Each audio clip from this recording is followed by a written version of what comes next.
All right, hello everybody. Today we start part one of two parts. A look at Hinduism, which I guess we might call kind of our first major world religion that falls under a kind of a single banner or a term for our time together here. Although, as we'll quickly see, one of the things about Hinduism that it can be frustrating for students who are new to it, even students who are have spent some time with it, is that the kinds of things that fall under the banner of Hinduism are so diffuse and scattered and all over the map that it's difficult to kind of talk about Hinduism as any kind of concrete category of things. That is to say, it's very difficult to finish a sentence starting with "all Hindus believe blank." It is such a blanket term that scholars of religion will often recognize that when you talk about Hinduism, you're really talking about thousands of kind of different mini religions in one, even if they share kind of a bedrock of culture, of language, of terms, and worldview.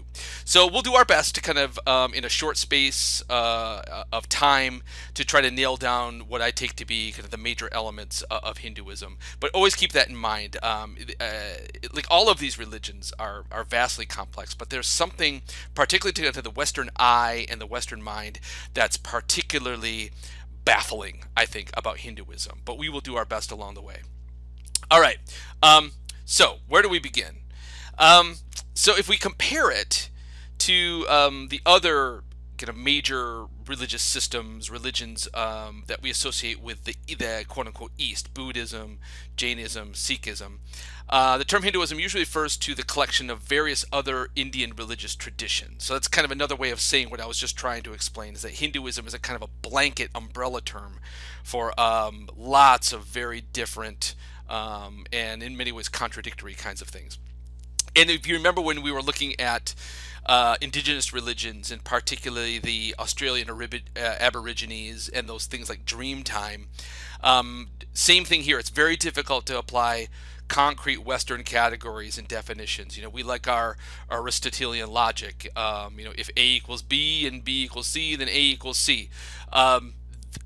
These kinds of things are often slip past those kinds of concrete categories, and it's one of the things that makes it difficult, I think, for a Western mind to really wrap itself around. So just kind of, we'll look at examples along the way of this, but just kind of one small example. You may have heard this word dharma.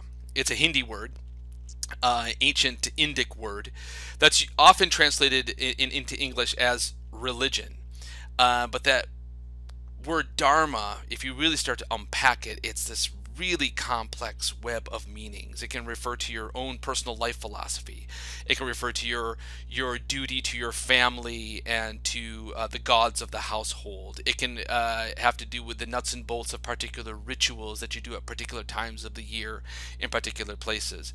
And so to simply just say, oh, dharma in Hindi, oh, that just means religion in English, is to lose a whole kind of host of echoes and meanings embedded in that word. There's always loss when you translate from one language to another, but when you're dealing with these kind of complex mystical ideas and terms, it's even there's even more loss that goes on. So yes, again, one of the fascinating things and also kind of maddening things about Hinduism is if you look at how do Hindus practice Hinduism. It's all over the map. You can be a Hindu and adhere to kind of extreme asceticism. That is, you remove yourself from society. You go into the woods. You go up into the mountain to live, a simple, isolated life as a way of kind of touching the divine. And on the other hand, there are traditions in Hinduism that say pursuing extreme sensuality, sex.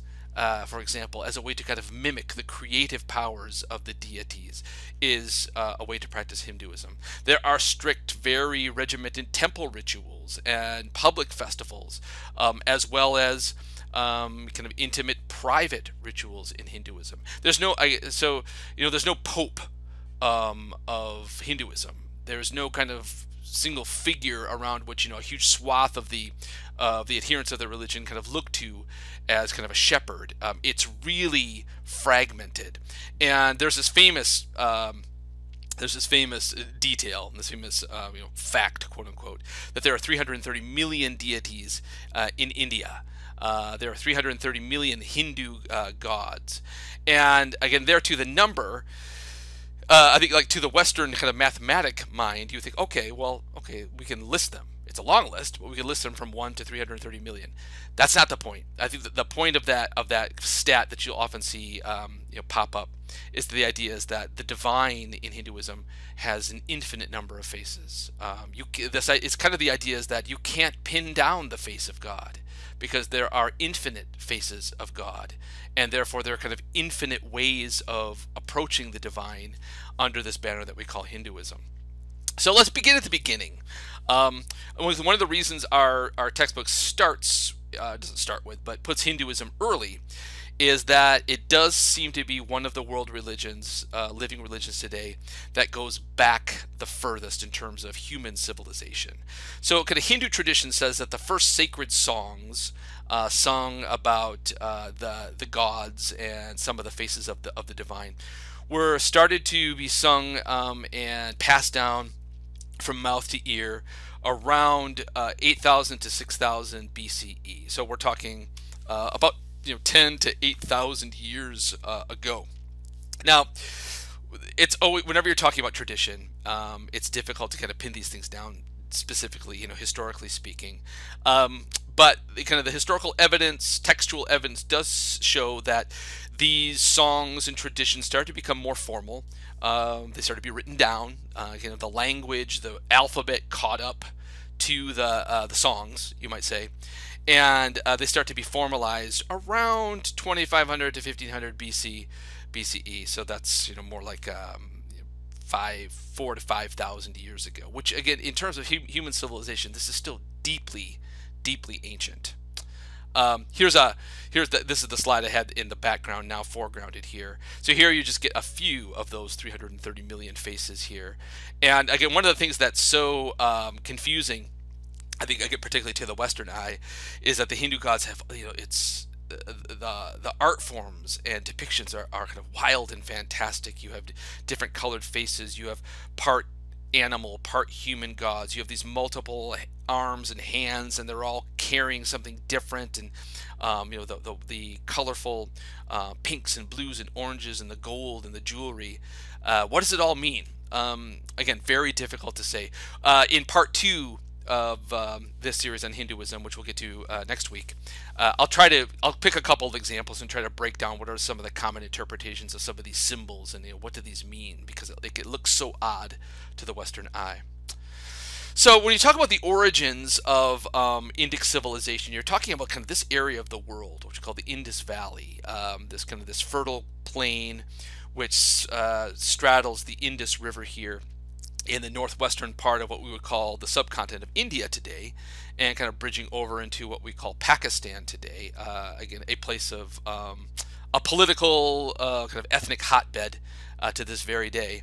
But archaeologists have shown that some of the very first kind of human civilization and organization took place in this area, as we see it more so than in most places anywhere else in the world.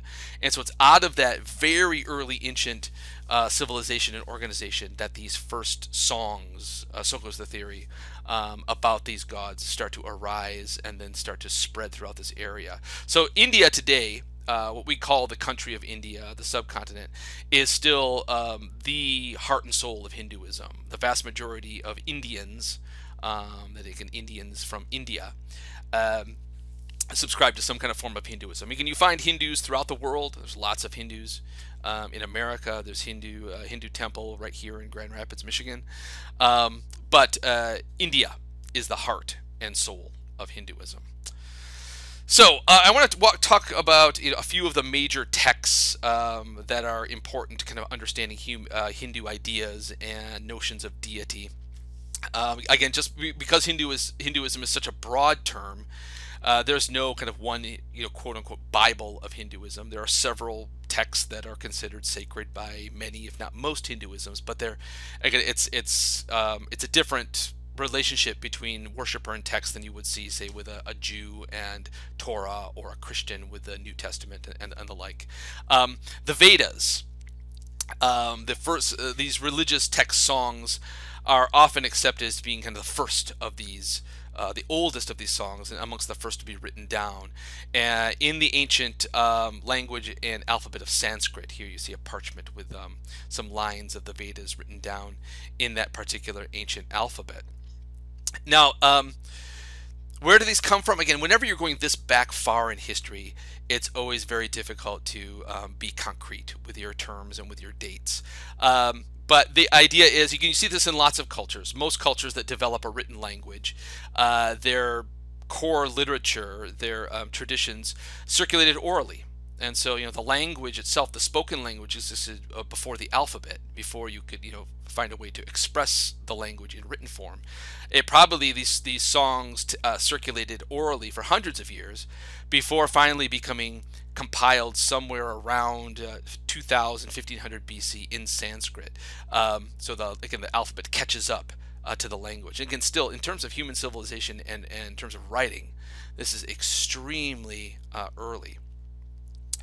And what's really fascinating is that even in these oldest artifacts, you see stuff that is still part and parcel of Hindu belief today. So you can draw in some ways kind of a straight line from this era, 3,000, 4,000, maybe even deeper than that, to the present day. So you see things like yoga meditation, the importance of being out in nature and in particular parts of nature, the people tree or the Bodhi tree, as a place that's potent for meditation. Representations of deities, goddesses. The god Shiva, who's one of the major Hindu deities, shows up extremely early. Seems to be there at the beginning. So here's a quite a wonderful example of a people tree, a very ancient tree here. And you can see how it grows up with its wild branches, and then these kind of these vines or extensions of branches kind of connect to the ground. And it's Hindu tradition that to sit beneath the people tree is to kind of connect you to the heavens in some kind of way. And you can even see how the very look of the tree seems to suggest that it connects heaven and earth in this very literally rooted kind of way. We'll see that kind of idea bleeds over into other Eastern religions as well. You see it in Jainism. You see it with traditions about the Buddha meditating under the people tree or the Bodhi tree. Here is a very early free sculpture of Shiva. Shiva is sometimes called the destroyer. And here he has a demon of chaos impaled upon his spear. And I get to the Western eye, Shiva with his spear, stabbing these figures. He looks like he's I don't know. It'd be very easy to see this. Oh, he looks like a demon himself. He's a dangerous, kind of murderous demon. But in the Eastern tradition, Shiva's the destroyer. He plays a crucial role in the whole creation story. There is creation needs to be in some ways preserved, but also to start over and to run through another cycle, parts of it needs to be destroyed. So Shiva plays a role in the whole kind of cycle of the universe. We'll get to more detail on that in a moment. So according to Orthodox Hindus, in as much as there are Orthodox Hindus, the Vedas are texts that they refer to, again, in Hindi as Shruti texts. That they were kind of divinely transmitted to ancient sages, rishis as they're called, kind of conduit holy men who are in touch with the divine in a way that they can pass them on to the greater populace. And so the tradition goes is that these sacred texts were revealed mystically to these rishis and then passed down orally for generations until they were finally written down by this quasi-historical, quasi-mythic figure called Vyasa. And here's a depiction of Vyasa in a typical kind of Hindu art way. You see the bright colors.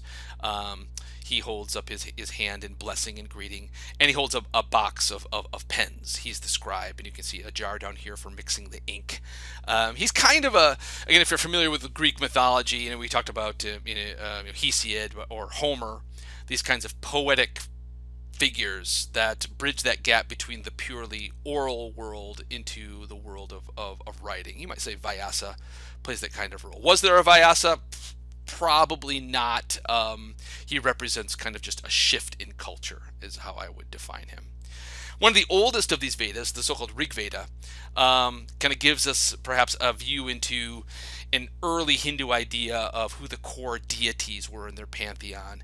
And again, it overlaps with lots of polytheistic systems, which associated gods with elemental forces, with parts of nature. So you have Indra, who's a thunder god. He's kind of a Zeus, Thor figure. Agni, a god of fire. That's a very common association in polytheistic systems. Soma, god of the sacred drink. Ushas, a goddess of the dawn, again associated with the sun. So these kind of core kind of elemental nature deities. We saw that with the Greeks, right? You could say broadly that the Hinduism expresses some of these same ideas. Other Shruti or revealed texts are the Upanishads.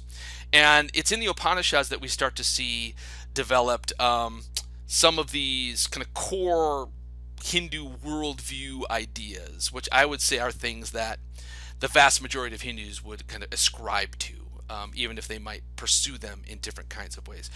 Just like the Vedas, these were teachings that were kind of mystically filtered through these highly realized, divine, almost near divine figures, these masters, mystical insights from rishis who began to pursue these insights through meditation. So meditation and chanting and mantras become very important in Hindu belief as a way of kind of getting getting outside your rational self and tapping into something deliberately irrational, something beyond human understanding. And that's where the Upanishads come in. So in the Upanishads, we get this concept of the Brahman, which is not it's confusing. There is a god Brahma, but that's distinct from the Brahman. So Brahman is you might say, is kind of the ultimate reality. This is kind of ultimate divinity. You don't paint Brahman, you don't give Brahman a human face, masculine or feminine. It is kind of the unknowable, unseen, all-pervasive ultimate reality. And it is the goal of all Hindus to ultimately release their soul, their spirit, so that it merges with the Brahman. It becomes part of that all-pervasive spiritual reality, what you might call a Hindu heaven. Reincarnation. This is something that many Westerners, even if you haven't studied Hinduism, are familiar with. This idea that one is when you die, your soul is reborn. So these rishis taught that the soul, which is in Hindu the Atman, it leaves your dead body and enters a new one. And so this idea that your core self, your Atman, never changes. It just what it's housed in changes. And depending on how you've lived your life and how you've attended to rituals and how you've treated others, your Atman can proceed up the ladder or down the ladder, but the core of yourself never changes. Karma, that's another term that, again, many Westerners are familiar with. And kind of the more or less kind of common understanding of karma is not far from its core meaning. It's almost, as you behave, so it will be acted upon you. Karma itself is, as a core Hindu word, just means action, and also at the same time the consequences of an action. As a man or a woman acts, so shall he or she become. So as you act, so it will be acted upon you. And so what's the ultimate goal? Again, at the risk of kind of painting with a broad brush, at the end of the day, it's not just simply living good lives by good deeds, although that's certainly important. I think you find that in all religions. But ultimately, the ultimate problem you're trying to solve is to deal with this problem of the samsara. Birth, death, rebirth. Birth, death, rebirth. And so, the concept of time in Hinduism and in really all Eastern religions is that you're not getting from point A to point B. You're on this cycle. You're on this circle. Over and over and over again. And what you want to do is ultimately to be released from that cycle and merged with the Brahman. Your last act of reincarnation is to be released from that cycle of samsara and achieve what's called moksha, liberation from the limits of space, time, matter, and experience that ultimate reality, which is the real reality. And so there's embedded in this is a suspicion of the physical material world. It's a prison. It houses your Atman, but your Atman doesn't belong there. Your Atman belongs here. And so you live a life by which you move up that ladder of reincarnation. And ultimately the goal is, and again, this could be a pattern, a chain of millions of years to get through this, but ultimately that you are trying to achieve moksha. So keep calm and achieve moksha. Do it now. All right. In its earliest forms, Hindu rituals were actually very formalized. I find this really interesting because my sense is that many religions kind of proceed in the opposite direction. It starts as kind of loose individual ideas that ultimately kind of come together and form something more formal.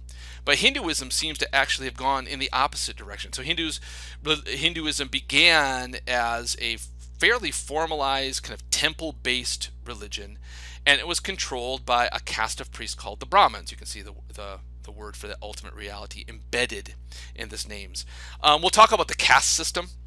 This idea that people belong in society according to Hindu belief, from anywhere from the very lowest part of the food chain to the very top of the food chain, and the very top of the food chain in the Hindu caste system is the Brahmin caste. It's the best of the best, and so the priests were drawn from this society, and they controlled the fire rituals, the chants, the rituals, the sacred actions, and sought to invoke some kind of tangible presence of the Brahman in these rituals. But over time what happens is that this breaks down a bit and becomes much more fragmented, and over time temple ritual, which hasn't gone away, it's still there. There are Hindu temples, there are Brahmins, this kind of stuff still goes on over hundreds of thousands of years, but the vast majority of Hindus today practice in a much more kind of personal way. You have your own dharma, you have your own devotional approach, what they call the bhakti, and you might have a shrine in your house. Your family might be centered around a particular kind of devotional path, which can be incorporated into the temple ritual with the Brahmins or not. And so this is where that kind of fragmented, infinite ways of approaching the divine in Hinduism begins. So here you see just a photograph of a Brahmin temple ritual here. So you see these guys here dressed in the robes. They are the Brahmin priesthood. They are conducting a cleansing fire rituals, and you see these people gathered in the tent, partaking in it. So that Brahmin controlled, organized, run ritual has never gone away, but I would not say that it's the center of Hindu practice in India or anywhere else in the world today. Other texts, the Epics and the Puranas. These are long, heroic narrative poems which give human form to what was previously abstract. And so here we get many of the principal Hindu gods and goddesses. And so Brahman, the ultimate reality, you don't anthropomorphize, you don't humanize it. And so this idea that, well, where do the gods then come from? Well, all the millions of gods and goddesses are kind of emanations, kind of fragments of Brahman. And they take on human form, and even they themselves can kind of emanate other forms of themselves. It gets really confusing, and there's no way, again, we can cover it all. But it's in the Epics and Puranas that we get kind of a human face on some of these deities. And within this huge collection of Hindu legends, you get the two major epics, the Ramayana and the Mahabharata. And it's here we see Vishnu, who is, if I had to pick kind of one kind of anthropomorphic, humanized god that kind of serves as the face of Hinduism, I think you could do a lot worse than Vishnu. And so he appears in these epics as not only a supreme being, he's kind of he's an emanation of Brahman, but he's sculptable, he's paintable, he's humanized, he's relatable, and he has active engagement. He's interested in what human beings are doing, and interested in human conceptions of time and destiny, as it were. So here's a depiction of Vishnu, kind of a young, kind of friendly-faced deity. He holds the conch shell in his hand, which is you blow the conch shell, you get that Om kind of vibration in the center of your chest, kind of the ultimate vibrating syllable that was believed to kind of put you in touch with the divine if you use it during meditation. In fact, if some of you have done yoga sessions, the teacher will often end with you sitting in the lotus position, kind of cross-legged, with your arms resting on your knees, and close your eyes, and you finish with an Om. This goes back to kind of ancient Hindu practice, and the conch shell kind of represents kind of that link between the human world and the divine. I talked a little bit about the kind of these notions of time, and for the Australian Aboriginal peoples and for lots of indigenous cultures, that kind of human Western concept of time just simply does not exist. Now, in Eastern religions, as I think I mentioned, you have a more kind of concrete notion of time than I think you find, say, amongst the Australian Aborigines, but it's very different than a Western idea. It is a cycle. It's a circle, and not a line.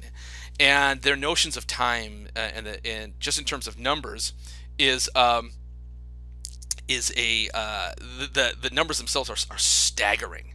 There is a notion in Hinduism. Again, I don't think this is something that I would say every Hindu believes, but this is embedded in the culture, is that human history is going through cycles of time, and each ultimate world cycle lasts, by our accounting, 4,320,000 years, a staggering expanse of time, and each cycle is divided into 4 1,080,000 year cycles. And again, so this idea that human culture kind of goes through these 4 stages and then it repeats.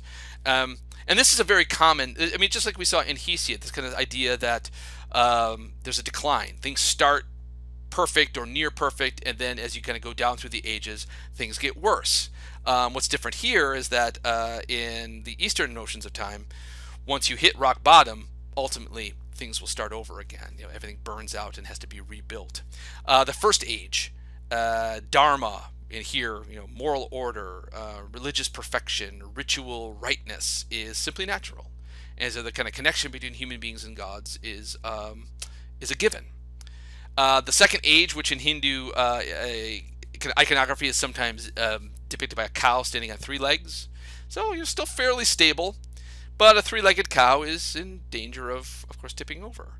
The third age, kind of like the Bronze Age for the Greeks, it's a darker age. The people turn away from the gods, turn away from ritual, traditional values slip away. And then the fourth age, depicted by a 1-legged cow, very unstable. The thoroughly corrupt. This is the world at its absolute worst, and sometimes called the Kali Yuga age, associated with the goddess Kali, who is a goddess of disorder, of chaos, of destruction. And so yeah, here's Kali here, with her tongue out and a weapon in almost every hand, and the heads of her enemies on a necklace around her neck, her stomping with her many feet on the body of her latest victim. She is the kind of the ultimate chaos that the cycle, the Kali Yuga cycle, is given over to. And so, according to Hindu belief, we are, sadly to say, currently in a Kali Yuga cycle, and this began a long time ago, in 3120 BCE. So about 5,000 plus years ago, the current Kali Yuga cycle began. And so the good news is that we only have 1,074,860 years to go until we return to that golden age of Dharma. So sit tight and hang on. A text that you might have heard of, again, I think there's one kind of Hindu sacred text that Westerners may have heard of, again, no worries if you haven't, is the so-called Bhagavad Gita. And the Bhagavad Gita is a sub-epic, a sub-part in a larger part of the Mahabharata mystical poem. And the reason the Bhagavad Gita is well known is because it centers around the figure of Krishna. You may have heard of kind of the Hare Krishnas as a kind of a meditation-based, sometimes described as a cult. People differ on that kind of those labels, but it's an offshoot of some aspects of Hinduism. But Krishna is one of the major manifestations of the Supreme Being, and is a very, very popular figure for Hindu worship. So here's a depiction of Krishna. He's one of the things that marks him and his mythology is that he's very close to humanity. He's very interested in helping humanity connect with the divine. He's a transition figure. He's a mediator, and he's also a very gentle figure. You see him playing his flute. The animals come to his side. You see the sacred cow here by the riverside where the lotus flowers bloom. There, nature is lush and inviting and peaceful around him. And he doesn't hold a weapon. He holds a flute. He's very gentle and very alluring. And so he's a very approachable deity, as it were. So in the Bhagavad Gita, one of the famous stories is that Krishna becomes hooked up with this human charioteer, Arjuna. And Arjuna is a great warrior, and he's interested in the glory of war, and he's quick with his bow, and he's skilled with his chariot. And Krishna says to Arjuna, "You're looking in the wrong place. You're looking for human glory. You're looking for human riches.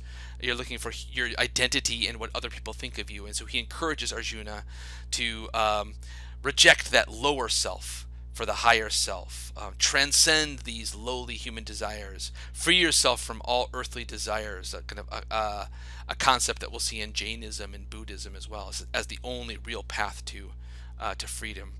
Here's an illustration. Here's Arjuna at the chariot with his bow in his hand, but his chariot is being guided by Krishna. And you don't have to look too far for the metaphor. If Krishna is driving your chariot, so to speak, then he's going to take you down the proper path. Note also the conch in his shell here, that symbol of meditation and divine vibration. Also, another thing that many people have heard of or associate with Hinduism and the beliefs of the subcontinent of India is the Ganges, this great river that flows down out of the Himalaya mountains down into the floodplain of northern India. And this river itself is seen as a kind of a manifestation of the divine, Mother Ganga. Here you see I believe this is the city of Varanasi, one of the oldest and most sacred sites in all of India, according to Hinduism. And there's a belief that many Hindus believe that if you die in Varanasi and you have your body cremated right on its banks and your ashes scattered into the river there, you can do an end run around all of those thousands, if not millions of years of samsara and achieve moksha immediately. And so invariably throughout the year you will find these pyres of burning bodies on the banks of the Ganges in the hopes, the families in the hopes of letting their loved ones kind of merge into the divine river and flow off into Brahman as a shortcut to heaven, for lack of a better term here. You'll see this in the episode, the Heaven on Earth episode I'm asking you to watch this week. It's a very striking, disturbing, kind of awesome spectacle. So here's the Ganges River up here. So it kind of flows down out of the Himalayas. Just think about the visual of that for a moment. If the headwaters of the Ganges are up in the highest mountains on the planet, how easy it would be to see as these waters is literally kind of coming down from heaven. I think that's a very live feature of kind of the view of the Ganges. So it's kind of this gift from the gods above. I think the word Himalayas even means something like the rooftop of heaven or the rooftop of the gods or something like that. And so it flows down here in northern India before kind of emptying into the Bay of Bengal here. And so the Ganges River, as literally coming down from the sky as a gift to the Indic peoples. A couple more slides here before we finish part one, as a way of kind of getting a handle on some of the ways that Hindus have kind of organized their pantheon and see their deities. There is a kind of trinity, a supreme trinity amongst those millions of Hindu gods, although I would say, to compare this to Christian notions of the Trinity. When you hear the word Trinity, I think in the Western world you tend to think of kind of Christian doctrine, and we'll talk about that down the line. But there is a kind of supreme divine triad amongst the Hindu gods. There's Brahma, which is not to be confused with Brahman, which is that ultimate reality. This is clearly the root of the word is the same, but this is an emanation. This is a more kind of concrete, formalized, anthropomorphic deity. As a creator god, together with Shiva, who we've met is our destroyer god, and Vishnu is the preserver god. And so each of these gods is in charge of some aspect of creation. Brahma makes it, Vishnu preserves what needs to be preserved, and Shiva destroys what needs to be destroyed. And so there's kind of a tension, but there's also a balance between these three kinds of things. And the other millions of gods kind of descend, maybe in terms of importance, from the top here. Although, if you're looking for consistency in these kinds of things, by and large, once you start digging, you're not going to find it. Here's another one that kind of puts it more in terms of kind of almost a Hesiod-like genealogy. So Brahman is your universal principle, the be-all, end-all, ultimate deity, faceless, unknowable, all-pervasive. The major gods kind of descend as initial emanations from Brahman. So Vishnu, even Kali, the goddess of chaos, Shiva, Lakshmi, Durga, other gods and goddesses we'll look at more specifically next week. They are all kind of different faces, different fragments of Brahman. You can't go straight to Brahman. He's unknowable, untouchable. And so what you do as a Hindu believer, you have to go through some fragment, some aspect of Brahman that's approachable in a more human kind of way. And then we see here it even gets more complicated. You know, Vishnu himself can then emanate. Rama is one of the great heroes in kind of Hindu mythology, as it were. He's a warrior. He's a warrior figure. He is just a fragment of Vishnu. Krishna, who we were just talking about, he too is a emanation of Vishnu. He's another face of Vishnu. So what you might say, Rama represents the more kind of aggressive warrior aspect of Vishnu. Krishna is kind of more his softer, more feminine side, his more approachable, gentle side. But both Rama and Krishna are what we call avatars of Vishnu. And it goes on and on and on from there. So that's just a small little taste of the mind-bending complexity of the Hindu deities. And we'll pick up here next time. We'll try to explain more kind of the wild symbolism that we see in Hinduism, and look at some particular rituals and how this all kind of translates into belief and practice. Thanks for your attention. I will see you next time.